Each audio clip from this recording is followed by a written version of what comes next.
అద్దంకి నియోజక ప్రజలందరికీ నా యొక్క నమస్కారాలు. నేను మీ మందా శ్రీనివాసరావు. అద్దంకి నియోజకవర్గం నుండి నేను స్వతంత్ర అభ్యర్థిగా 2024లో నేను ఎన్నికల్లో నిలబడడం జరిగింది. నేను ఏ ఒక్క రాజకీయ పార్టీకి నేను వ్యతిరేకిని కాను. నేను ప్రజల మనిషిని. ప్రజలకు సేవ చేసుకునే దానికోసం మాత్రమే నేను ఎన్నికల్లోకి వచ్చాను. నేను చాలా చిన్న వ్యక్తిని. నన్ను అనేక మంది ప్రజలు ఆశీర్వదించారు. నాకు ఓట్లేశారు. నేను ఓడిపోయినప్పటికీ నేను ప్రజాసేవలో కొనసాగుతున్నాను.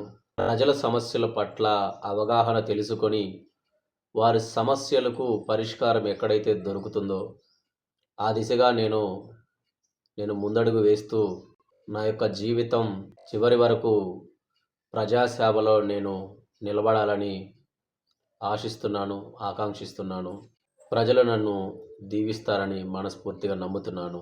నిరుపేద కుటుంబం నుంచి వచ్చిన వ్యక్తిని నేను. ప్రజలు నన్ను దీవిస్తారని మనస్ఫూర్తిగా వేడుకుంటున్నాను. ఇట్లు మీ మందా శ్రీనివాసరావు, స్వతంత్ర అభ్యర్థి, అద్దంకి నియోజకవర్గం.